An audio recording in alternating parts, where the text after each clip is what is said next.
When did you witness someone getting exactly what they deserved? The recording app was still running on my phone when District Manager Rick Castellano leaned back in his leather chair and laughed, that same grating wheeze I've been hearing for 2 years. You know what the beautiful thing is, Marcus? Rick said to the vendor sitting across from his desk. Corporate thinks I'm some kind of retail genius. Last quarter's numbers. They gave me a goddamn bonus. He held up an envelope thick with cash. And you beautiful bastards keep making sure I look good. I pressed myself against the supply room wall, my heart hammering so hard I was sure they'd hear it through the thin door I'd left cracked open. Marcus Chen from Premium Display Solutions nodded and slid another envelope across Rick's desk. Same deal as always, Marcus said. We get the exclusive contract for all 15 stores in your district, you get your monthly appreciation gift. And if anyone asks about those inflated invoices.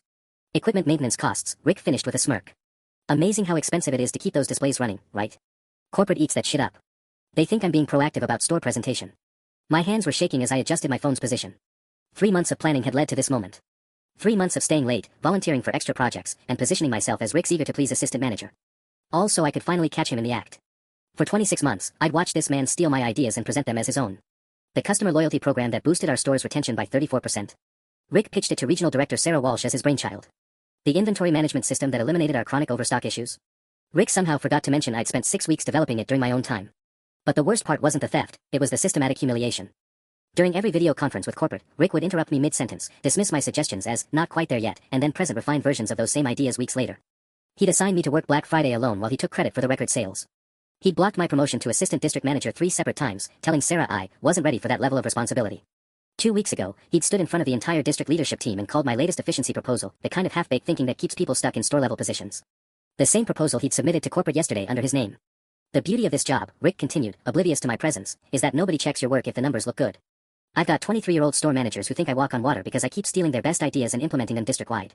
He took a swig from his coffee mug, the one that said, "World's Best Boss," that his wife had given him. That kid Jamie at store 47. Poor bastard thinks his inventory system failed because he's incompetent. Doesn't realize I buried his pilot program so I could roll it out my way 6 months later. My jaw clenched. Jamie had been devastated when his system was shut down. Kid worked 70-hour weeks trying to prove himself after that. Marcus laughed and stood up. Well, keep up the good work, Rick. Same time next month. Wouldn't miss it. Oh, and Marcus. Make sure those December invoices are extra creative. I'm hoping for another bonus before the holidays. The recording app showed 43 minutes and 12 seconds when Marcus finally left. Rick was already on his phone, probably calling his wife to brag about his latest corporate attaboy. I had everything I needed. I waited 20 minutes before slipping out of the supply room, my legs cramping from staying crouched for so long. The recording was safely uploaded to 3 different cloud services, I wasn't taking any chances of losing this. But as I walked back to my store, a sick realization hit me, I had no idea how deep this went. Rick mentioned 15 stores. That meant 14 other managers who might be getting screwed over just like me. And if he was taking bribes from Premium Display Solutions, what other vendors was he working with? Our district used dozens of suppliers for everything from security systems to cleaning services. I spent the next week digging deeper, and what I found made my stomach turn. Jessica Torres, manager of Store 23, had developed a staff scheduling system that reduced labor costs by 18% while improving customer service scores. Rick killed her pilot program, citing budget constraints. 3 months later, he implemented the exact same system district-wide and got written up in Retail Management Quarterly as an innovative leader transforming workforce efficiency. David Kim at Store 8 had created a vendor relationship program that streamlined deliveries and cut receiving time in half. Rick buried it, saying it was too complicated for widespread implementation. Then he rolled out his simplified version, which was David's program with different terminology, and presented it at the National Retail Leadership Conference. The pattern was everywhere once I started looking. Rick would identify the strongest managers, encourage them to develop new initiatives, then systematically destroy their confidence while stealing their work. He'd promote the weak managers, the ones who wouldn't threaten him, and keep the talented ones trapped at store level. But the financial corruption was worse than I'd imagined. I started tracking the invoices Marcus had mentioned, cross-referencing them with our actual maintenance records. Premium Display Solutions was billing us $847,000 annually for equipment maintenance and optimization services. Our actual maintenance costs, according to the work orders I could access, were maybe $180,000. The rest was pure theft. And Premium Display wasn't alone. Apex Security Solutions was billing $34,000 monthly for advanced monitoring services we weren't receiving. Consolidated Cleaning was charging us for daily deep cleaning services at stores that got mopped twice a week. The numbers kept climbing, $1.2 million in fraudulent billing that I could identify, and I only had access to about 60% of the invoices. Rick wasn't just stealing credit and crushing careers, he was stealing hundreds of thousands of dollars from the company. Money that could have funded actual improvements, better employee benefits, or the store renovations we desperately needed. The hardest part was acting normal around him. Tuesday morning, Rick strolled into my store wearing a new $800 suit and that same smug smile. Looking good, Chief, he said, surveying the sales floor like a king inspecting his domain. Corporate's been asking about you, actually. Sarah Walsh mentioned you in the district review meeting. My heart jumped. Really? What did she say? Oh, you know how it is, Rick waved dismissively. She thinks you've got potential, but I told her you're still working on some consistency issues. Don't worry, though, keep following my lead and you might be ready for advancement in another year or two. Another year or two. while he collected bonuses for my work and took bribes that could fund 3 new stores. I smiled and nodded, my phone feeling heavy in my pocket. The recording was already transcribed and organized. Screenshots of the fraudulent invoices were compiled in a detailed spreadsheet. Everything was ready. I just needed to decide who at corporate headquarters deserved to see Rick Castellano's real performance review. The email address I needed was harder to find than I'd expected. Sarah Walsh was Rick's direct supervisor, but she'd been promoting him for 2 years based on stolen work.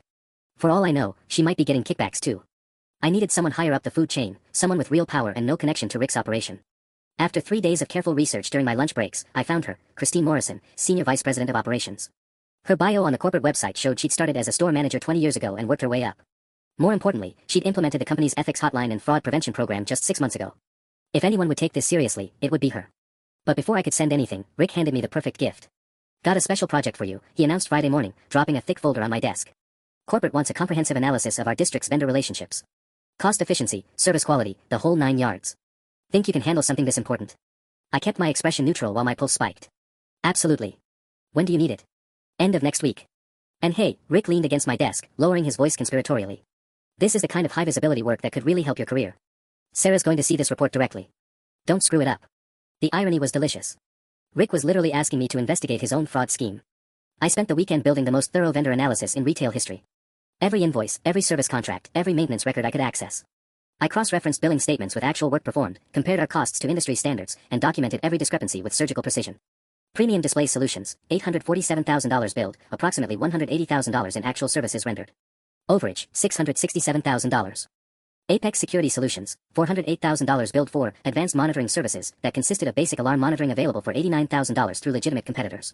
Consolidated Cleaning, $276,000 annually for comprehensive facility maintenance that amounted to basic janitorial services worth roughly $94,000. The total was staggering, $1.847 million in fraudulent billing across just the vendors I could verify. But I needed more than numbers. I needed proof that Rick was personally involved. That's when I remembered the December invoices Marcus had mentioned. Rick told him to make them extra creative for another bonus. If I could find those invoices and match them to Rick's bonus payments. Tuesday evening, I volunteered to help Rick organize his office files, something I'd never done before, but he was too pleased with my newfound initiative to question it. While he took calls in the conference room, I photographed everything I could find. Pay stub from December 18th, $12,400 performance bonus. Premium display invoice dated December 15th, $68,000 for emergency display optimization and holiday readiness services. Handwritten note in Rick's planner for December 20th, usual spot, 3 p.m. I was building an airtight case, but Rick was getting suspicious. Wednesday morning, he cornered me by the coffee machine. You're asking a lot of questions about vendor contracts lately, he said, studying my face. Everything okay? Just being thorough on that analysis you wanted, I replied. You said it was important. Right. The analysis. Rick's eyes narrowed slightly. You know, I've been thinking, maybe I should handle the final report myself. Give it the executive polish it needs. Just send me your raw data by tomorrow. My stomach dropped. He was going to bury my findings and submit some sanitized version that made everything look normal. Worse, if he suspected I was onto him, he might start covering his tracks. I had to move fast. That night, I crafted the most important email of my career. 47 pages of documentation, audio evidence, and financial analysis, all addressed to Christine Morrison's corporate inbox. Subject line, urgent, documented fraud and misconduct in District 7 operations. My finger hovered over the send button for 10 full minutes. Once I sent this, there was no going back. Rick would know exactly who'd exposed him. But then I thought about Jessica, crushed when her scheduling system was killed. David, watching his delivery program get buried. Jamie, working himself to death thinking he was incompetent. I hit send at 11:47 p.m. The reply came faster than I expected. Thursday, 6:23 a.m. My phone buzzed while I was getting ready for work, and Christine Morrison's name appeared in my inbox. My hands shook as I opened it. Thank you for bringing this to my attention. I forwarded your documentation to our internal audit team and corporate security. Please do not discuss this matter with anyone, including District Manager Castellano, until further notice. Someone from our team will contact you within 48 hours. C. Morrison. 48 hours. I had to act normal around Rick for 2 more days while corporate launched what was essentially a criminal investigation. That became impossible around 10 a.m. when Rick stormed into my store, his face red and his usual smugness replaced by barely controlled panic. We need to talk, he said, grabbing my arm harder than necessary. My office. Now. The drive to the district office felt like a funeral march. Rick kept glancing at me in the rearview mirror, and I could see sweat stains forming on his expensive shirt despite the November cold. So, he said once we were behind his closed door, funny thing happened this morning. Got a call from Apex Security. Apparently, some asshole has been asking questions about our service contracts. Wanting to see work orders, maintenance records, all kinds of detailed shit. My mouth went dry, but I kept my expression neutral. That's weird. What did you tell them? I told them to route all inquiries through me, obviously. Rick leaned forward, his eyes locked on mine.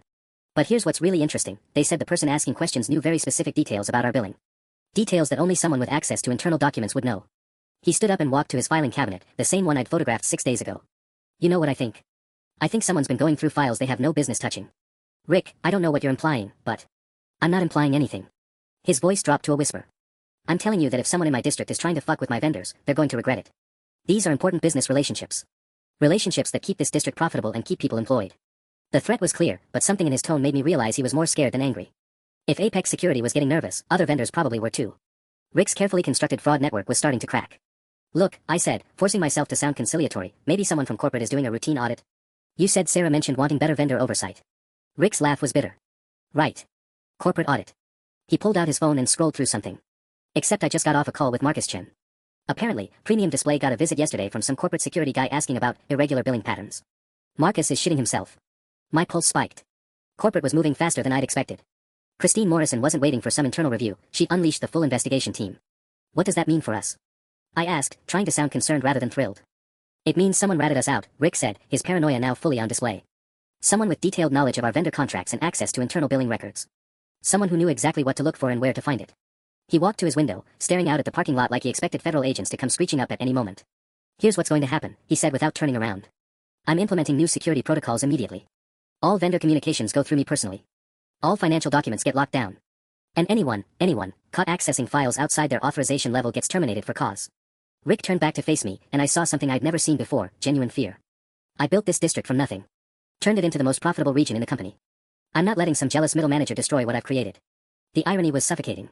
Even now, facing the collapse of his criminal enterprise, Rick couldn't acknowledge that his success was built on stolen ideas and fraudulent billing. In his mind, he was still the brilliant executive being persecuted by lesser minds. My phone buzzed with a text message. Rick's eyes immediately snapped to it. Everything okay? He asked, his tone deceptively casual. I glanced at the screen. Unknown number, this is Agent Patricia Wells, Corporate Security. Can you meet today at 2 p.m.? Location TBD. Reply yes/no. Just my dentist confirming an appointment, I lied, slipping the phone back into my pocket. Should probably head back to the store, we've got that shipment coming in. Rick nodded absently, already turning back to his computer. But as I reached the door, he called out one last time. Hey. You tell me if something was wrong, right? I mean, we're a team here. We look out for each other. I looked at this man who'd spent 2 years systematically destroying my career and stealing from the company, and I smiled. Of course, Rick. We're absolutely a team. I texted back, yes, before I even reached my car. Agent Wells chose a coffee shop 15 miles outside our district, far enough that I wouldn't accidentally run into any employees or vendors.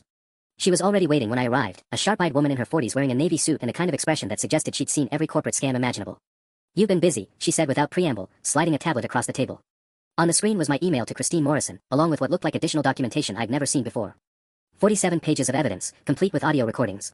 That's either very thorough whistleblowing or very elaborate revenge. Which one am I looking at? Does it matter if the evidence is solid? I asked, surprised by how steady my voice sounded. Agent Wells smiled for the first time. Spoken like someone who's thought this through. You're right, the motivation doesn't change the facts. And the facts are damning. She swiped to a new screen showing financial records.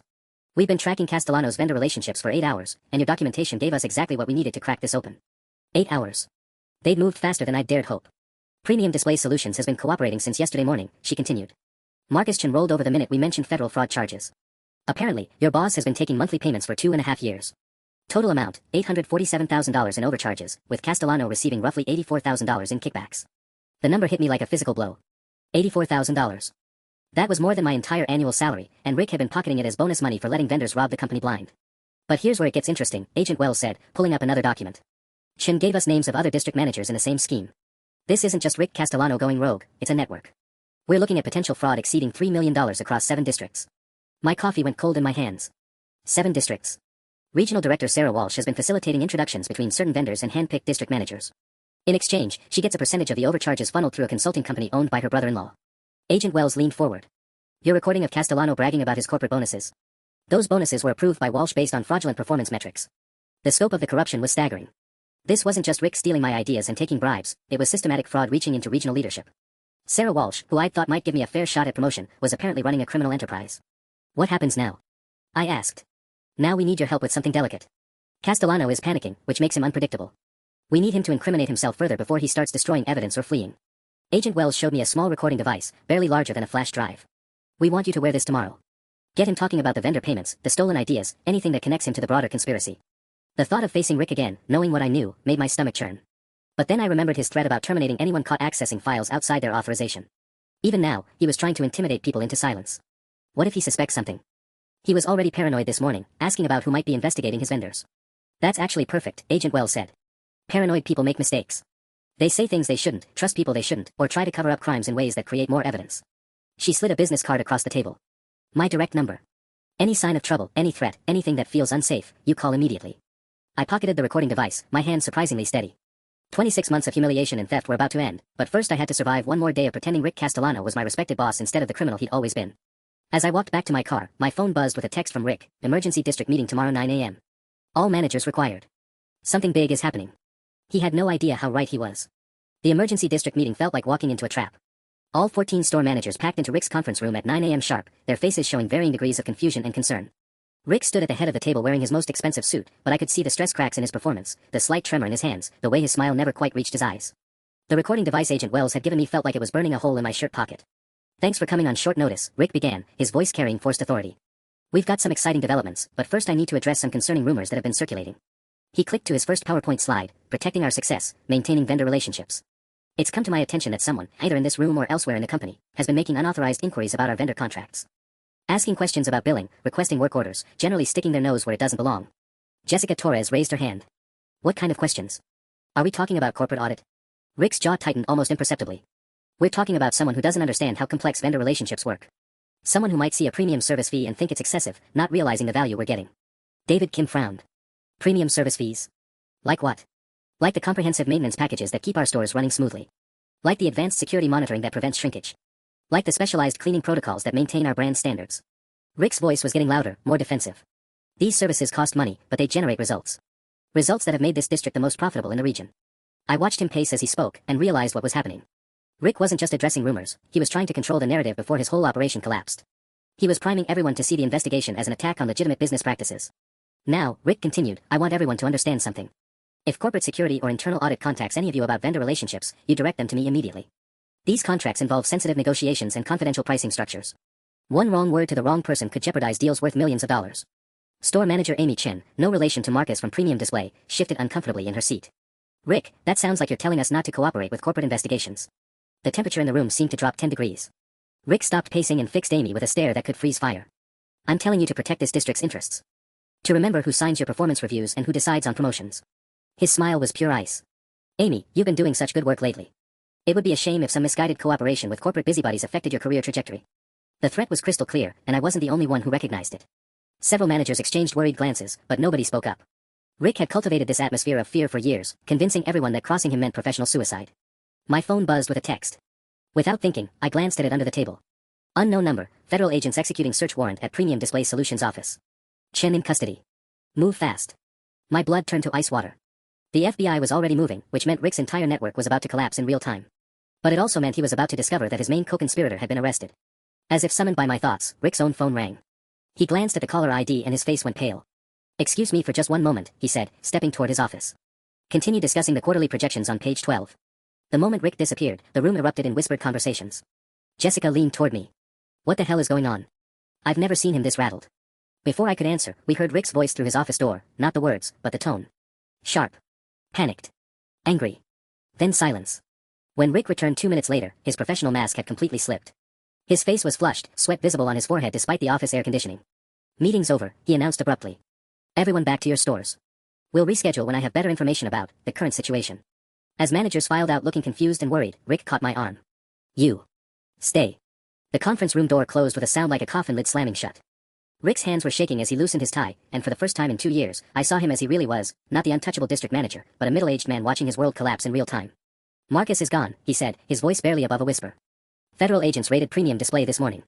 They have everything, invoices, bank records, recorded phone calls. Everything. The recording device in my pocket felt like it weighed 1,000 pounds. Agent Wells had told me to get him talking, but Rick was already confessing without any prompting from me. How much do they know? I asked, trying to sound supportive rather than terrified. Too much. Rick slumped into his chair, looking older than his 43 years. Marcus kept detailed records of every payment, every inflated invoice, every conversation we had about manipulating the numbers. The idiot thought documentation would protect him if things went sideways. He laughed bitterly, running his hands through his hair. 2.5 years of perfect execution, and it all falls apart because some corporate drone decides to play detective. My stomach clenched. Even now, facing federal charges, Rick couldn't accept that his own greed and cruelty had caused this. In his mind, he was still the victim. What about Sarah? I asked, remembering Agent Wells' revelation about Regional Director Walsh's involvement. Rick's head snapped up, his eyes suddenly sharp with suspicion. What about Sarah? I just meant, won't she back you up? You've been delivering results for her for years. Sarah. Rick's laugh was hollow. Sarah Walsh has been throwing district managers under the bus since this company went public. You think she's going to risk her pension for me? He stood up and walked to his window, staring out at the parking lot like he was memorizing it. No, Sarah's probably already in her lawyer's office, figuring out how to pin everything on subordinates who exceeded their authority. I watched him pace, and realized this might be my only chance to get the full confession Agent Wells needed. Rick, I don't understand how this got so complicated. I thought you were just, being creative with vendor negotiations. Creative. He turned to face me, and I saw something desperate in his expression. You want to know how creative I had to be?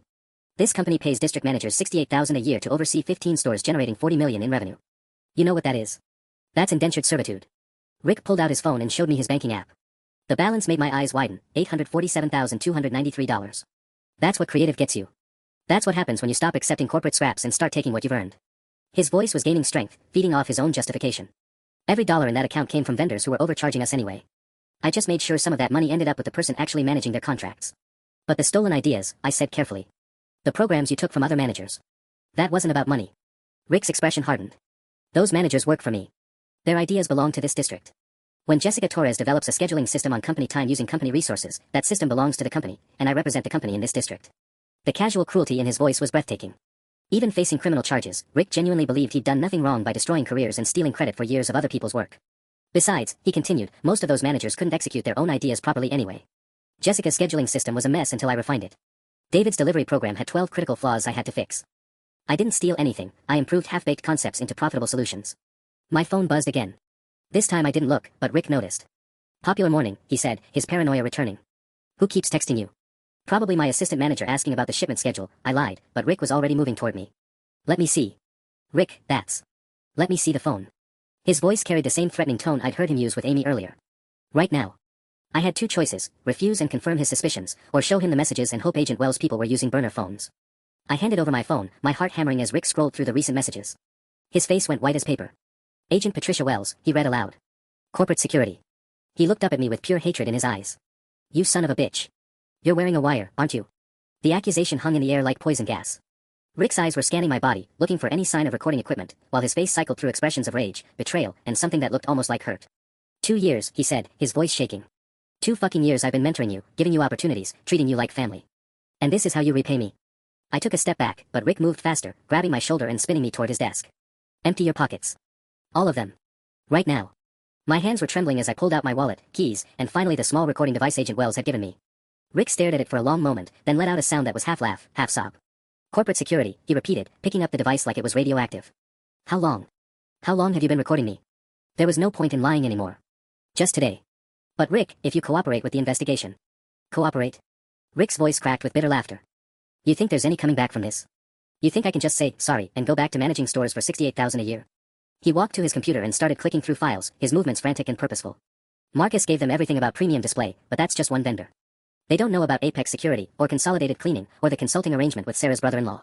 Rick, stop. You're making this worse. Worse? He spun around, holding up a USB drive. I've got 18 months of communications between Sarah Walsh and 6 different vendors. Bank routing numbers for offshore accounts. Meeting notes where she explicitly outlined the kickback percentages. Rick's smile was wild, unhinged. If I'm going down, I'm taking everyone with me. He plugged the USB drive into his computer and started uploading files to what looked like a cloud storage account. You want to know what your precious corporate investigation missed? This goes all the way to Regional Vice President Tom Morrison, Christine Morrison's husband. The same Christine Morrison who's probably running your little sting operation. My blood turned to ice. That's impossible. Tom Morrison approved every single vendor contract in my district. Signed off on every inflated invoice, every suspicious maintenance fee, every creative billing arrangement Sarah put together. Rick was typing frantically while he talked, uploading document after document. He's been getting 15% of the overcharges funneled through a fake consulting company in Delaware. The implications hit me like a freight train. If Rick was telling the truth, if Christine Morrison's own husband was part of the fraud network, then my entire communication with corporate might be compromised. Agent Wells might not even know she was investigating her boss's spouse. You're lying, I said, but Rick was already pulling up bank records on his screen. Morrison Financial Consulting. Incorporated in Delaware 18 months ago, right when Sarah started expanding the vendor program. President and sole owner, Thomas J. Morrison, Regional Vice President. Rick's laugh was getting more manic by the second. His wife launches a fraud investigation without knowing her own husband is in it up to his eyeballs. Rick's phone rang, and I could see Sarah Walsh's name on the caller ID. He answered on the second ring. Sarah, thank God. Are you somewhere secure? Because we have a massive problem. Rick put the call on speaker without asking permission. Corporate security is moving on the vendor contracts, Marcus Chen is in federal custody, and I've got a store manager wearing a wire. Sarah's voice came through crystal clear, shit. How much do they know? Everything about premium display. But Rick, listen carefully, Tom's already been contacted by FBI. They're moving faster than we expected. My knees nearly buckled. Agent Wells had told me this was about Rick and maybe Sarah Walsh. She'd never mentioned that the corruption might reach into the very corporate leadership she was reporting to. Rick was grinning now, watching my face as the scope of the conspiracy became clear. You picked the wrong side, kid. Your corporate heroes are just as dirty as the rest of us. Sarah's voice continued through the speakerphone, each word making my situation more desperate. Rick, you need to destroy everything in your office right now. Tom's got people on the inside who can buy us maybe 2 hours before the search warrant gets executed. I watched in horror as Rick started pulling files from his cabinet, feeding them into the industrial shredder behind his desk. The machine's grinding noise filled the room like mechanical laughter. What about our friend here? Rick nodded toward me, his eyes never leaving mine. He's been recording everything for corporate security. Probably has hours of conversations by now. Bring him to the warehouse on Meridian Street, Sarah said without hesitation. We need to know exactly what he's given them and who else might be involved. The warehouse on Meridian Street. I knew that location, it was where we stored excess inventory between quarterly resets. Isolated, no security cameras, and Sarah had access to it through her regional authority. My mouth went dry as I realized they weren't just talking about questioning me. Sarah, this is insane, I said, loud enough for the phone to pick up my voice. Agent Wells already has everything she needs. Destroying evidence and kidnapping federal informants is only going to. Agent Wells, Sarah's laugh was cold. Patricia Wells hasn't worked for corporate security in 6 months. She was transferred to internal communications after the Denver incident. Whoever you've been talking to isn't corporate. The room started spinning. Agent Wells had shown me her credentials, her corporate tablet with access to internal files, bank records I'd never seen before. If she wasn't corporate security, then who the hell had I been working with? Rick saw my confusion and his grin widened. Still think you're the good guy in this story? You just handed detailed evidence of corporate fraud to someone pretending to be law enforcement. That's a federal crime, genius. My hands were shaking as I tried to process what was happening. If Agent Wells was fake, then the FBI raid on premium display might be fake too. Marcus Chen might not be in custody, he might be sitting in some other warehouse, wondering how his life had gone sideways. But Rick's panic had been real.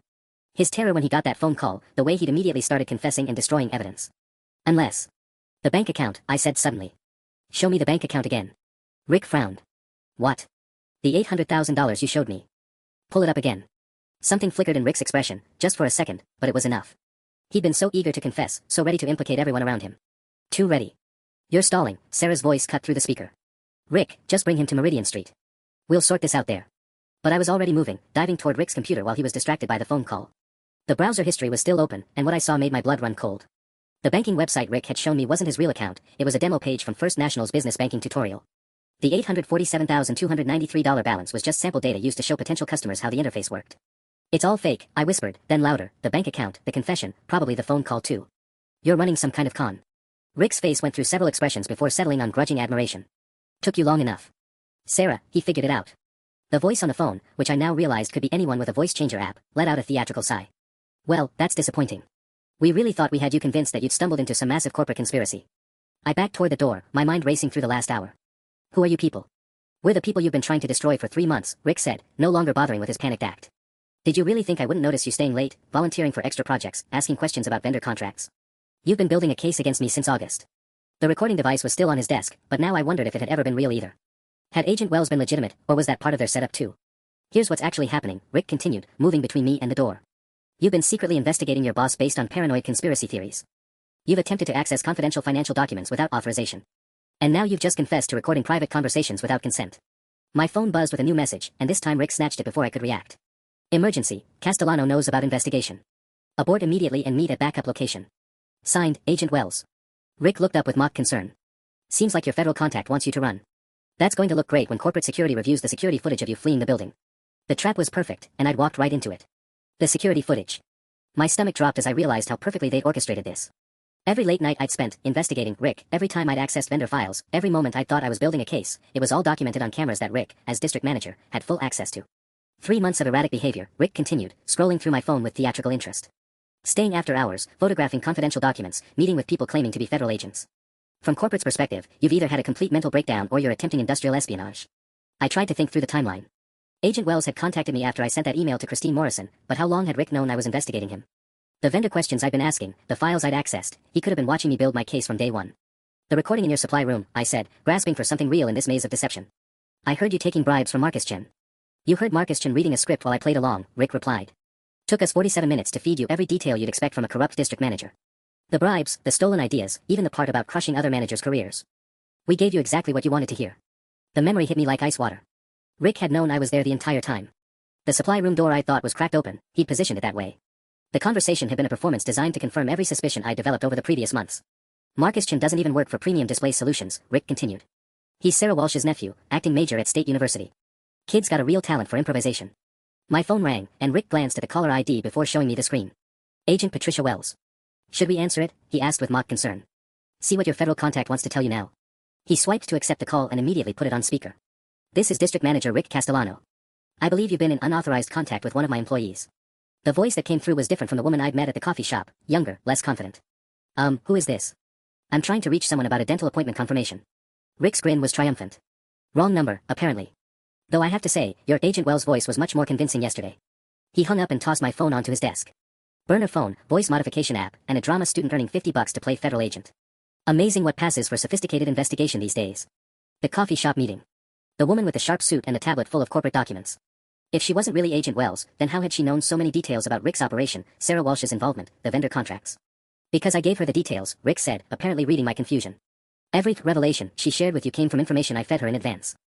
The corrupt vendor network, Sarah's brother-in-law's consulting company, even the part about Tom Morrison being involved, all fiction designed to make you feel like you'd uncovered something massive. I slumped against the wall, feeling the weight of how completely I'd been manipulated. Why? Why go through all this elaborate setup? Because firing you for performance issues would have meant severance pay, unemployment claims, possible wrongful termination lawsuits. This way, you get terminated for cause, unauthorized access to confidential documents, attempted corporate espionage, recording private conversations without consent. Rick began counting on his fingers. No severance, no unemployment benefits, no positive references. Plus, we get to send a message to other employees about what happens when they start getting ideas above their station. The cruelty was breathtaking. Not content with blocking my promotions and stealing credit for my work, Rick had spent 3 months constructing an elaborate psychological trap designed to destroy my career completely. The real question, he continued, is whether we pursue criminal charges or just settle for ruining your professional reputation. Corporate espionage can carry some serious jail time, but I'm feeling generous today. My phone buzzed with another text, and Rick glanced at it casually. His expression changed instantly, the smug confidence draining from his face like water through a broken dam. What the fuck, he whispered, staring at my phone screen. The text message was from a number I didn't recognize, but the photo attached made Rick's face go white as paper. It was a picture of him and Marcus Chen, the real Marcus Chen from Premium Display Solutions, shaking hands outside a restaurant, with a timestamp from 3 weeks ago. Below the photo was a message, Mr. Castellano, this is Special Agent Jennifer Martinez, FBI Financial Crimes Unit. We have Mr. Chen in custody and he's been very cooperative about your arrangement. Surrender yourself at the federal building by 5 p.m. today or we'll issue a warrant. Rick's hands were shaking as he read the message again. This is impossible. This is fucking impossible. I felt like I was watching reality reassemble itself in real time. So there really is a Marcus Chen. Premium Display is real. Of course it's real, Rick snapped, his elaborate psychological game plan crumbling around him. But this, he waved my phone frantically. This wasn't supposed to happen for another 6 months. We had everything contained. The door to his office burst open and Sarah Walsh walked in, except this was a Sarah Walsh I'd never seen before. Her usual polished corporate executive appearance was replaced by jeans, a baseball cap, and the kind of desperate expression people wear when their world is ending. Rick, we have a problem. The real FBI just raided Premium Display an hour ago. Tom Morrison's in federal custody. The whole network is blown. I stared at her, trying to process what I was hearing. Wait. So Tom Morrison, Christine Morrison's husband, he's actually involved in this? He's not involved, he is this, Sarah said, pulling off her baseball cap to reveal hair that looked like she'd been running her hands through it all morning. Tom Morrison has been running vendor fraud schemes across 12 districts for 18 months. Rick's operation was just one piece. Rick had gone completely pale. But the setup, the fake Agent Wells, the staged confession. That was to buy us time while Tom figured out how to contain the real investigation, Sarah interrupted. We knew someone was asking questions about vendor contracts, so we decided to feed you fake information and make you look unstable. But the actual FBI has been building their case independently for months. The scope of the deception was staggering. While I'd been getting played by fake federal agents, real federal agents had been building a legitimate case. My amateur investigation had been running parallel to an actual criminal probe, and Rick's elaborate psychological trap had been designed to discredit me before the real investigation went public. How much time do we have? Rick asked, his district manager authority completely gone. Sarah checked her phone. Tom's lawyer thinks maybe 2 hours before they move on the district managers. Marcus gave them account numbers, meeting locations, recorded phone calls, everything. Recorded phone calls. Rick's voice cracked. Marcus has been wearing a wire for the FBI since September. Every conversation you've had with him about inflated invoices, every payment arrangement, every instruction about covering up the overcharges. Sarah's laugh was bitter. While you were busy playing games with fake federal agents, the real ones were documenting actual crimes. Rick looked at me with something that might have been respect. Your investigation. The vendor analysis, the questions about billing discrepancies, you were right about everything. You just got the details wrong. I was still trying to process the layers of deception when my phone rang again. This time the caller ID showed FBI field office, and Rick didn't try to stop me from answering. This is Special Agent Martinez. Are you in a safe location? The voice was crisp, professional, and completely different from the fake Agent Wells I'd met at the coffee shop. I'm in Rick Castellano's office, I said, watching both Rick and Sarah's faces go gray. Maintain your current location. Federal agents are entering the building now. Through Rick's window, I could see black SUVs pulling into the parking lot. The federal agents moved through Rick's office like a choreographed dance team. Special Agent Martinez was exactly what I'd expected a real FBI agent to look like, mid-40s, gray suit, the kind of calm authority that came from years of dealing with white-collar criminals who thought they were smarter than law enforcement. Mr. Castellano, she said, holding up her badge, you're under arrest for conspiracy to commit wire fraud, money laundering, and violation of federal racketeering statutes. Rick's legs gave out and he collapsed into his chair, staring at the handcuffs like they were alien artifacts. This can't be happening. We had it contained. Tom said. Tom Morrison has been cooperating with our investigation since October, Agent Martinez interrupted. The vendor fraud network you thought he was running? He was documenting it for us. Sarah Walsh made a sound like she'd been punched in the stomach. That's impossible. Tom approved every contract, every inflated invoice. Regional Vice President Morrison was ordered by his superiors to approve suspicious contracts while we built our case. Every signature, every authorization, every communication with district managers was monitored and recorded. Agent Martinez nodded to her partner, who began photographing Rick's computer screen. We have 18 months of evidence, including audio recordings of you explicitly discussing kickback percentages and methods for hiding fraudulent charges. The room felt like it was tilting sideways. Tom Morrison hadn't been running a criminal enterprise, he'd been helping the FBI document one. Which meant Christine Morrison, his wife, had been legitimately investigating corporate fraud when I sent her my evidence 3 days ago. The fake Agent Wells, I said, my voice barely working. The coffee shop meeting, the recording device, was a desperate attempt by Mr. Castellano and Ms. Walsh to discredit your investigation before we moved forward with arrests, Agent Martinez confirmed. They knew someone in the district was asking questions about vendor contracts, so they decided to make you look unstable and paranoid. Rick was shaking his head frantically. But Marcus Chen gave us everything. Account numbers, meeting schedules, even the FBI raid timeline. Marcus Chen has been feeding you false information under FBI supervision since November, Agent Martinez said. Every detail about our investigation that he shared with you was designed to flush out additional co-conspirators. The elegant cruelty of the real FBI operation was breathtaking. While Rick had been playing elaborate psychological games to discredit me, federal agents had been playing him the entire time. Marcus Chen, the real Marcus Chen, had been working for law enforcement for months, feeding Rick just enough accurate information to keep him confident while documenting every criminal conversation. Agent Martinez turned to me, her expression softening slightly. Your vendor analysis was remarkably thorough, by the way. The documentation you sent to Christine Morrison filled in several gaps in our financial investigation. So my evidence was actually useful. Extremely. Your cross-referencing of invoices with actual work performed gave us the specific overcharge amounts we needed for the federal indictments. She showed me a tablet displaying what looked like an FBI evidence log. Premium Display Solutions, $667,000 in fraudulent billing. Apex Security, $319,000. Consolidated Cleaning, $287,000. Total documented theft across your district alone, $1.273 million. Rick let out a noise that was half sob, half laugh. All that work to discredit you, and you ended up being the one who nailed down the exact numbers that are going to put me in prison. Sarah was frantically scrolling through her phone, probably trying to figure out if she had enough money for a decent lawyer. How long have you known about the fake Agent Wells setup? Since the day it happened, Agent Martinez replied. We've been monitoring all communications in and out of this district since September. The coffee shop meeting, the fake evidence presentation, the staged recording session, we documented all of it. The second agent finished photographing Rick's computer and moved to the filing cabinets. Sir, we're going to need the password for your encrypted files. I want a lawyer, Rick said, his voice hollow. That's your right. But Mr. Morrison's cooperation has been very comprehensive.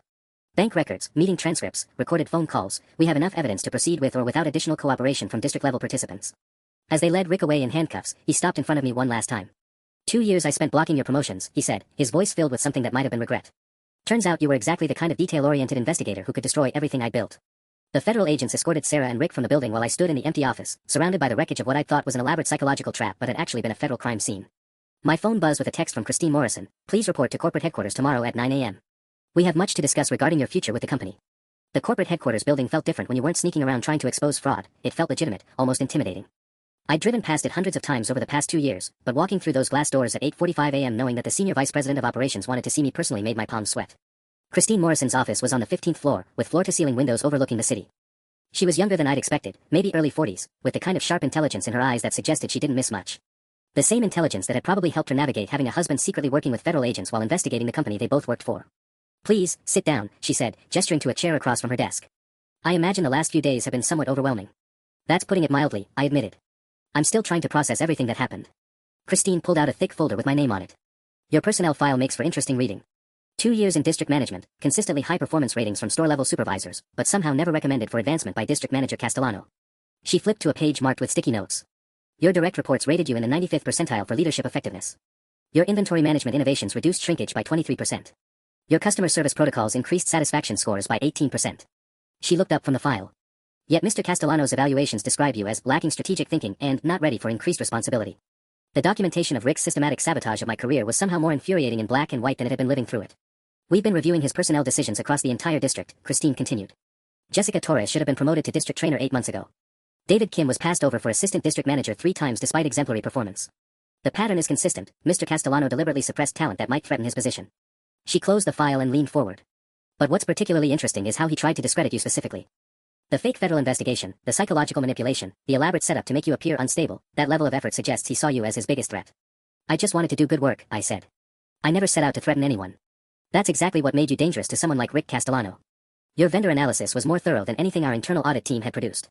Your attention to detail, your ability to spot patterns in financial data, your persistence in following up on discrepancies, those are exactly the skills that expose fraud. Christine walked to her window, looking out at the city below. The FBI has asked me to serve as interim regional vice president while Tom Morrison's situation gets resolved. It's going to be a complicated transition, rebuilding trust and establishing new oversight procedures across 7 districts. She turned back to me, and I saw something calculating in her expression. I need someone to serve as interim district manager for District 7. Someone who understands the stores, knows the staff, and has demonstrated the investigative skills necessary to identify problems before they become federal cases. She paused. The salary is $97,000 annually, plus performance bonuses based on legitimate metrics. Are you interested? My mouth went dry. District manager. The position Rick had spent 2 years ensuring I'd never reach. What about the other managers in the district? Jessica, David, Amy, they all have more experience than me. Experience working under a corrupt system, Christine corrected. I need someone who's proven they can think independently, someone Rick Castellano couldn't control or intimidate. She smiled slightly. Besides, Jessica Torres is being promoted to district trainer, David Kim is taking over District 12, and Amy Chen is moving to corporate as assistant regional coordinator. Rick's suppression of talent is about to become everyone else's opportunity. The scope of the changes was staggering. In 48 hours, the entire district leadership structure was being rebuilt from the ground up. There's one condition, Christine added. Internal audit wants you to review vendor contracts across all 7 districts affected by the Morrison investigation. Your analytical methods impress them, and they think you might spot patterns their team missed. 7 districts. Hundreds of vendor contracts. Potentially millions of dollars in additional fraud. When would you need an answer? Now would be good, Christine said, extending her hand across the desk. District 7 needs leadership immediately, and frankly, you've already proven you can handle the job. I looked at her outstretched hand, thinking about Rick Castellano sitting in federal custody, about 2 years of stolen credit and blocked promotions, about all the other managers whose careers he'd sabotaged. Then I thought about the opportunity to finally do the job I'd been preparing for, to help other people avoid what I'd gone through, to build something better than the toxic environment Rick had created. I reached across the desk and shook Christine Morrison's hand. When do I start? The first week as interim district manager felt like drinking from a fire hose while riding a roller coaster. Christine Morrison hadn't been kidding about the scope of the vendor contract review. By Thursday morning, I had 17 bankers' boxes of documents spread across what used to be Rick's office, each one representing a potential fraud scheme that could dwarf the $1.273 million we'd already uncovered in District 7. But it was the personnel files that kept me awake at night. Jesus Christ, I muttered, flipping through David Kim's performance evaluations from the past 18 months. Store 8 had consistently ranked in the top 3 for profitability under his management, yet Rick had written, Mr. Kim struggles with innovative thinking and requires significant oversight to maintain basic operational standards. The same David Kim who developed the delivery optimization program that Rick had stolen and presented at the National Retail Leadership Conference. I was building a spreadsheet of Rick's character assassinations when my new assistant manager, Carol, knocked on the door frame. Sorry to interrupt, but there's a woman here to see you. Says she's from the FBI, but she's not Agent Martinez. My stomach clenched. After the fake Agent Wells incident, I wasn't taking any chances with federal law enforcement claims. Did she show identification? Badge, credentials, the whole 9 yards. Plus she knew specific details about the premium display investigation that haven't been made public. The woman waiting in the conference room was tall, probably mid-30s, with the kind of focused intensity that suggested she'd been working this case for months. Her badge identified her as Special Agent Rebecca Torres, no relation to Jessica Torres, she clarified immediately. I need to discuss something that wasn't included in Agent Martinez's initial briefing, she said, pulling out a tablet. The vendor fraud investigation has uncovered some additional complexities that affect your new position. She showed me a map with red pins marking locations across 3 states. Premium Display Solutions, Apex Security, Consolidated Cleaning, they're all subsidiaries of a holding company called Meridian Business Services. Same holding company that owns the warehouse on Meridian Street where Mr. Castellano and Ms. Walsh were planning to take you. The implications hit me like ice water. So the threats weren't just psychological manipulation. They were planning something actually dangerous. The warehouse contains sophisticated document destruction equipment and what appears to be a temporary detention facility. Soundproof rooms, security cameras, industrial shredders capable of destroying evidence in minutes. Agent Torres swiped to photos that made my hands shake. We believe they were planning to extract information about your investigation methods, then destroy any evidence of their own criminal activities. I stared at pictures of the warehouse interior, metal chairs with restraints, professional-grade recording equipment, and a room that looked disturbingly like an interrogation facility. How many people were involved in this? That's what we're trying to determine. Meridian Business Services has contracts with retail companies across 11 states. Conservative estimate is that we're looking at organized fraud exceeding $47 million. Agent Torres leaned forward. But here's the problem, the holding company is owned by a trust registered in the Cayman Islands. The beneficial owners are hidden behind multiple layers of shell companies. She showed me a complex organizational chart that looked like a spider web of corporate entities. Premium Display Solutions reports to Meridian Holdings, which is owned by Pacific Investment Trust, which is controlled by International Business Consortium, which traces back to accounts in 3 different offshore jurisdictions. Someone put a lot of effort into hiding their identity, I said. Someone with serious resources and long-term planning capabilities. This isn't just a few district managers skimming vendor payments, this is organized crime using retail fraud as a revenue stream. Agent Torres closed her tablet. Which brings me to why I'm here. She pulled out a second device, this one showing financial records I didn't recognize. The FBI has identified patterns suggesting that whoever's running Meridian Business Services has infiltrated other retail companies using similar methods. Same vendor overbilling schemes, same personnel manipulation tactics, same offshore money laundering structures. How many companies? At least 12 that we can confirm. Potentially as many as 30 if our analysis is correct. Agent Torres's expression was grim. Your analytical methods, the way you cross-referenced invoices with actual services, the pattern recognition that identified the billing discrepancies, we need you to apply those techniques to a much larger dataset. I felt the weight of what she was asking settle on my shoulders. You want me to help investigate a national criminal organization. We want you to help us understand how deep this goes and who's really running it. Because right now, Mr. Castellano and Ms. Walsh are small fish who may not even know they were working for organized crime. Agent Torres stood up, extending her hand.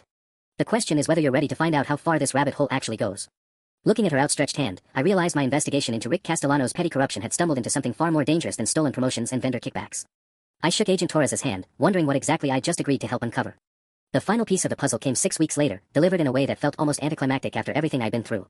Agent Torres called me at 7:23 a.m. on a Tuesday, her voice carrying the exhausted satisfaction of someone who just closed a case that had consumed months of her life. We got him, she said without preamble.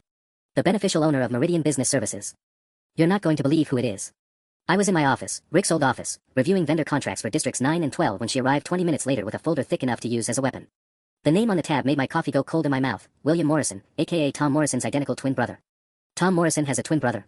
I asked, staring at side-by-side photographs that showed two men who could have been the same person. Had a twin brother. William Morrison died in a car accident in Phoenix 18 months ago, except he didn't. He staged his death, assumed control of Tom's identity periodically, and used his brother's corporate access to build the largest retail fraud network the FBI has ever investigated. Agent Torres spread out documents showing the scope of William's operation. $47 million across 32 retail companies in 14 states. The audacity was breathtaking. William Morrison had been using his identical appearance to his brother to gain corporate access, approve fraudulent contracts, and build criminal networks while Tom unknowingly provided the perfect cover. Tom Morrison thought he was helping the FBI investigate vendor fraud in his own district, Agent Torres continued. He had no idea his cooperation was actually providing his criminal brother with inside information about federal investigations. Where's William now? Agent Torres smiled, the first genuine smile I'd seen from her in weeks. Arrested yesterday morning at a private airport outside Miami, trying to board a plane to the Cayman Islands with $12.7 million in cash and false identification documents. She showed me photos from the arrest, a man who looked exactly like the Tom Morrison I'd met during district meetings, except this version was wearing a $5,000 suit and carrying a briefcase full of bearer bonds. The beautiful thing is, your vendor analysis was the key to cracking his identity. The pattern recognition you used to identify billing discrepancies helped us trace the money flow between shell companies. William Morrison thought he created an untraceable network, but you found the mathematical fingerprints that connected everything. The irony wasn't lost on me. Rick Castellano had spent 2 years trying to prevent me from advancing my career because he recognized I had the analytical skills that could expose fraud, and those same skills had ultimately brought down a criminal organization worth $47 million. What happens to Rick and Sarah now? Reduced sentences in exchange for testimony about William Morrison's methods. They were genuinely just useful idiots in a much larger scheme. Agent Torres packed up her documents. Rick Castellano will serve 18 months in federal prison. Sarah Walsh got 14 months. They'll never work in retail management again, but they're not the masterminds we initially thought they were. After Agent Torres left, I sat in my office looking out at the district I now managed, 15 stores, 847 employees, and vendor relationships that were finally legitimate. Jessica Torres had been promoted to regional trainer and was implementing her scheduling system across 6 districts. David Kim was turning around the struggling District 12 using his delivery optimization program. Amy Chen had identified vendor irregularities in 3 other regions that led to additional arrests. My phone buzzed with a text from Christine Morrison, board meeting approved your promotion to permanent district manager. Salary increased to $127,000 plus performance bonuses. Congratulations on building something better than what came before. I thought about Rick Castellano sitting in federal prison, probably still convinced that his downfall was the result of my jealousy rather than his own criminal behavior. I thought about the elaborate psychological trap he'd constructed to discredit me, never realizing that my investigation had already exposed a fraud network worth millions. Most of all, I thought about the question that had started everything: when did you witness someone getting exactly what they deserved? The answer was complicated, involving federal agents and criminal conspiracies and identical twins staging their own deaths. But the simple version was this: Rick Castellano spent 2 years systematically destroying careers and stealing credit because he was terrified that competent people would expose his corruption. He was absolutely right to be terrified. And in the end, justice wasn't just Rick getting 18 months in federal prison, it was Jessica and David and Amy and dozens of other managers finally getting the recognition and advancement they'd earned. It was building something legitimate from the wreckage of his criminal enterprise. It was me, sitting in the office Rick had fought so hard to keep me out of, using the analytical skills he'd feared to help other people avoid what I'd been through. That felt like justice. That felt exactly like what we all deserved.